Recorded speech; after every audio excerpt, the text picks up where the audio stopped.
बिस्मिल्लाहिर्रहमानिर्रहीम। अस्सलाम वालेकुम नाज़रीन, मैं हूं आम शहरी आरिफ हमीद भट्टी। नाज़रीन, पाकिस्तान के सेनेट के इलेक्शन और ज़िमनी होने वाले इलेक्शन में लम्हा व लम्हा सूरत हाल गिरगट की तरह बदल रही है।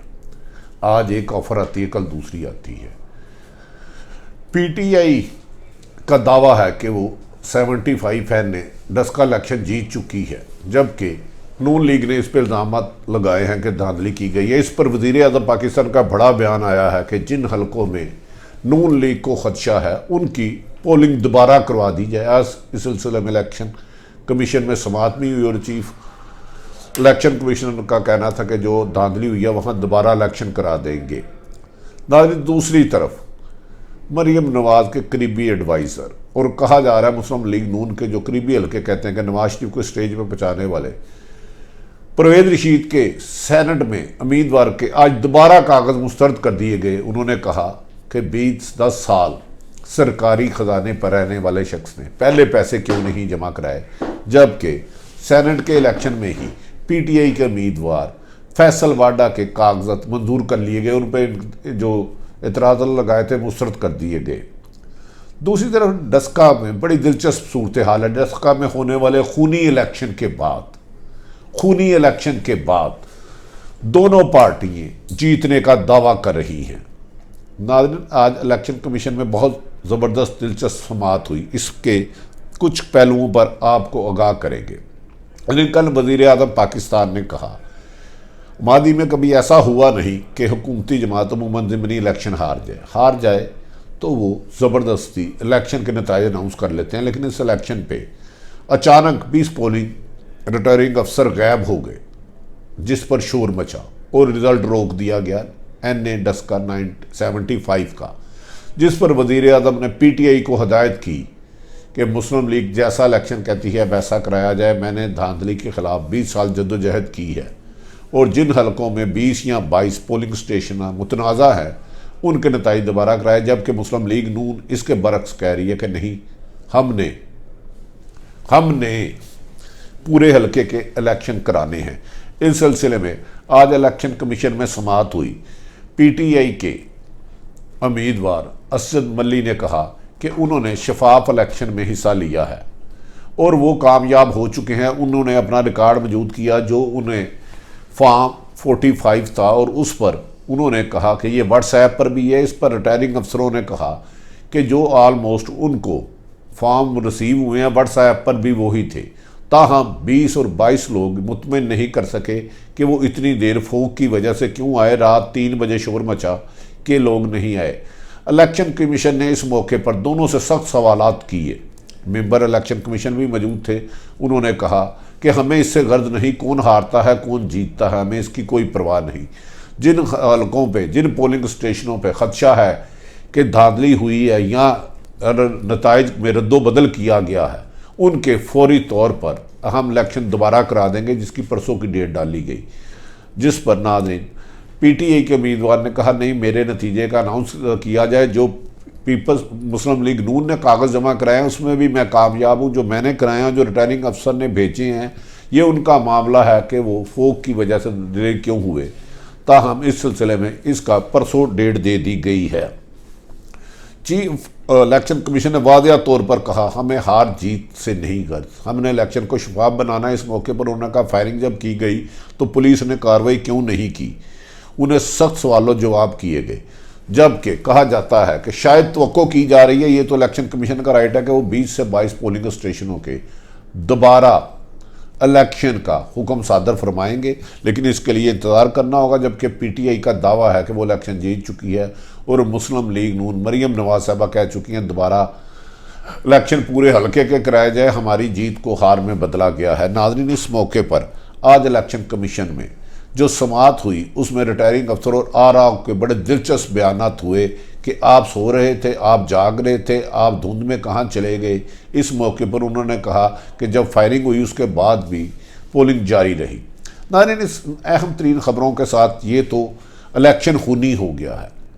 मुझे ख़दशा है कि खुदा ना खास्ता अगर इलेक्ट्रॉनिक वोटिंग के बगैर आने वाले 2023 में या जब भी इलेक्शन होते हैं वो कराए जाते हैं, तो जिस तरह हमारे सियासतदानों ने लोगों के जहर बना दिए हैं कि इलेक्शन नहीं जंग है, कत्ल करो या मारो, जाली वोट ना पड़ने दो, अपनी वोट की हिफाजत असले के ज़ोर पर करो, तो आने वाले दिनों में इलेक्शन खून खराबे की बन जाएंगे। और अब तो एक ज़मीनी हलका था, अगर वहाँ 2 लोगों हलाक हुए और 8 लोगों को गोलियां लगी, खुदा ना खास्ता जनरल इलेक्शन में जहाँ 250 से हल्कों से ज़्यादा इलेक्शन होंगे, तो फिर कहीं अल्लाह ना करे कि खून का दरिया ना बह जाए। हमारे सियासतदानों को ये बदले की आग की रविश को तर्क करना होगा और इलेक्शन को एक फेस्टिवल के तौर पर लेना होगा। इलेक्शन में अपने बंदों को उकसाना, तशद्दुद पे उकसाना, लड़ाई झगड़े पर उकसाना, सरकार का इस्तेमाल करना, सरकारी मशीनरी का इस्तेमाल करना जमहूरियत पर दाग बनता जा रहा है। कहीं ऐसा ना हो कि ये अवाम इलेक्शन के ख़िलाफ़ ही कोई रेफरेंडम कर दे। अगर इलेक्शन जाली होते रहे, उनके नताइज बदलते रहे, उनमें रद्दोबदल आता रहा, तो याद रख लें पाकिस्तान में जमहूरियत की जद्दोजहद करने वाले कम रह जाएंगे, क्योंकि जमहूरियत को दागदार जमहूरियत के दावेदार ही कर रहे हैं। जब आप अपने हज़ारों को मजमे में कहेंगे कि कब्र खोद के आना इनकी इलेक्शन में, और यही कमो बेशतर दोनों तरफ से इल्ज़ाम जा रहे हैं। जबकि मौजूदा PTI की मुश्किलात में हमारी इतलात के मुताबिक इजाफा हो रहा है। कहा जा रहा है पंजाब में एक बहुत बड़ा फॉरवर्ड ब्लॉक बन रहा है और उस्मान बुज़दार साहब की गिरफ्त कमज़ोर हो रही है। उस्मान बुज़दार साहब ने आज वो बयान दिया जिस पर मेरा ख्याल अमल दरामद नहीं होगा। उन्होंने कहा कि तमाम MPA पंजाब के लाहौर से बाहर नहीं जा सकते।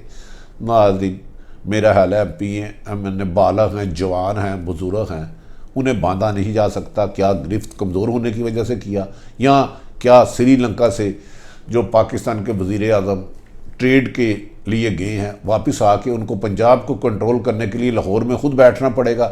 बाहर बादुल नज़र में ऐसा लग रहा है कि वज़ीर आला पंजाब की MPA सामान पर गिरफ्त कमज़ोर होती जा रही है और धड़ाबंदियों में दिन ब दिन होने वाला इजाफा किसी बड़े अपसेट की वजह भी बन सकता है।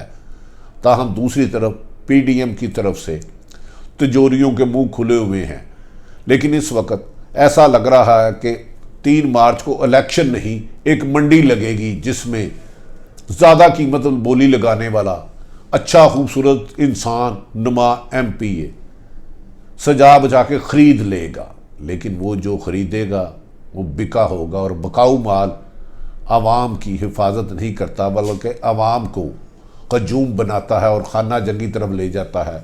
नाज़रीन, सियासतदानों का ये सबक लड़ाई झगड़े का, ख़रीदो फरोख्त का, डराने का, सरकारी DPO DCO को इस्तेमाल करने का, ये जो रविश चल पड़ी है, ये सियासत ही नहीं सियासतदानों के लिए भी ख़तरनाक है। इन्हीं को दूर करना है, इन्हें किसी पे जोर नहीं देना। दूसरी तरफ जब परवेज़ रशीद को दोबारा अपील में नहल किया गया तो उन्होंने कहा कि ये परवेज़ रशीद कैसे मासूम आदमी हैं जो कहते हैं कि मैं 5 दिन से पैसे लिए फिर रहा हूँ। 2011 से सरकारी माल पर पंजाब हाउस इस्लामाबाद में मुफ्त रह रहे हैं, तो 10 साल ये सोए रहे। जिस पर मरियम नवाज उनके डिफेंड में आ गई कि क्या हो गया, 10 साल तक सरकारी पैसे पे ही ऐश की ना, जमा नहीं कराया तो क्या हो गया, परवेज़ रशीद का नज़रिया ख़त्म नहीं होगा। परवेज़ रशीद का नज़रिया ख़त्म नहीं होता, लेकिन इन्होंने इमरान खान का और मरियम का नज़रिया ख़राब कर दिया। दूसरी तरफ इमरान खान के दरीना साथी फैसल वाडा के ख़िलाफ़ जो इतराज़ात लगाए गए थे, इलेक्शन कमीशन ने उसको रिजेक्ट कर दिया और उन्होंने इलेक्शन लड़ने की इजाज़त दे दी। कहा जा रहा है कि फैसल वाडा के ज़रिए इमरान खान सेनेट में एक भरपूर अपनी आवाज़ लाना चाह रहे हैं जो अपोजिशन को उनके हालात और आगाही से बेहतर तरीके से जवाब दे सकें, क्योंकि सेनेट में अपोजिशन को जवाब देने वाले कोई ज़्यादा मोकल अरकान नहीं हैं। नाज़रीन, ये सारी सूरत हाल है। मेरी इतलात के मुताबिक इलेक्शन कमीशन अगर ऐलान करता है तो इस इलेक्शन में फिर खूनी इलेक्शन होगा, क्योंकि मुस्लिम लीग नून के मुताबिक सियालकोट के DC और DPO जानिबदार हैं। क्या मरियम शर्माते शर्माते फ़ौज को भी नहीं बुला रही? क्या हम खुदा ना खास्ता अगर इलेक्शन होते हैं फिर कोई माँ का बच्चा मरेगा या इलेक्शन शफाफ होगा? क्योंकि सियासतदान तो एक दूसरे पर इल्ज़ामात, गाली गलोच और बदजुबानी के इल्ज़ामात और ख़रीदो फरोख्त के इल्ज़ामात लगा रहे हैं। लगता है कि सियासत जो हमेशा तरक्की और कामयाबी की निशानी थी, इख्तलाफ राय की निशानी थी, अब इसे बंदूक की गोली से चुप कराने की कोशिश की जा रही है। इससे बेहतर नहीं। दूसरी तरफ DGISPR ने सोशल मीडिया पर झूठा प्रोपोगंडा करने वाला, इश्तियाल अंगेज प्रोपोगंडा करने के ख़िलाफ़ क्रैक डाउन का जो अंदिया दिया है, उसके बाद कहा जा रहा है कि FIA ने इस सिलसिले में कानून साजी कर दी गई है कि जो सरकारी इदारों के ख़िलाफ़ फ़ौज और ख़ुसूसन अदलिया के ख़िलाफ़ जिन अकाउंट से प्रोपोगंडा किया जाएगा, इश्तियाल अंगेज़ मवाद शाया किया जाएगा, उनके ख़िलाफ़ कार्रवाई की जाएगी। क्या ये उन्हीं के ख़िलाफ़ क्या रहेगी या आज़ादी हक़ को भी दबाने की कोशिश की जाएगी? यकीनन आज़ादी सहाफ़त ये नहीं है कि अदारों पर हमला किया जाए या उस नैरेटिव को फैलाया जाए जो भारत का है। हम पाकिस्तानी सबसे पहले अल्हम्दुलिल्लाह मुसलमान और पाकिस्तानी नाज़रीन, पाकिस्तान में होने वाली सियासत 3 मार्च तक यकीनन इधर सुबह कलात कुछ और होंगे। आज मौलाना फजलुर रहमान, आसफ़ अली जरदारी और नवाज शरीफ में दोबारा मुलाकात हुई और ख़रीदो फरोख्त के रेट बाज़ जगह पर तय किए गए, जबकि इमरान खान आने वाले वक्तों में जब वो KPK में कल गए तो वहाँ भी 14 MNA गैर हाज़िर थे। इधर पंजाब में भी इस किस्म की इतलात आ रही हैं। लगता है कि अगर इमरान खान ने आके पंजाब में डेरे ना लगाए तो फिर रिज़ल्ट कुछ भी हो सकता था। हम इसके लिए जो भी हो रिज़ल्ट इंसानों को, MPA MNA साहबान को इंडिपेंडेंट राय देनी चाहिए। यूसुफ रज़ा गिलानी के बुलंद व बालिद दावे कि वो जीतेंगे, उसको काउंटर करने के लिए हफीज़ शेख मैदान में आ गए और हफीज़ शेख वोट मांगते हुए बड़ी हैरत होती है। जिसने सारी उम्र पाकिस्तान में वोट नहीं डाला, वो आज सेनेट की बोर्ड के तकद्दुस का हमें बता रहे हैं। नाज़रीन, आरिफ अमीन भट्टी ने अच्छी या सूरत जो भी थी, वज़ीर आज़म इमरान खान की एक ख्वाहिश ठीक है, इस पर अपोजिशन को मान लेना चाहिए कि उन्होंने वाज़ेह ऑफ़र किया है इलेक्ट्रॉनिक वोटिंग करवाई जाएगी मशीनों के ज़रिए। अगर इलेक्शन में अगर ना हुआ तो फिर कत्लो गारत होगी। अब अपोजिशन का इम्तिहान है कि इलेक्ट्रॉनिक वोटिंग में बढ़ चढ़ के कानून साजी करे और ताकि जो उसका वोट है उसी के नाम से वोट डाले और जिसको वोट डाले उसका नतीजा भी यही निकले। यही जमहूरियत और पाकिस्तान के लिए बेहतर है। नाज़रीन, अपने इर्द गिर्द रहने वालों की खुशियों का ख्याल रखें, किसी की तकलीफ़ का बायस ना बने। पाकिस्तान जिंदाबाद।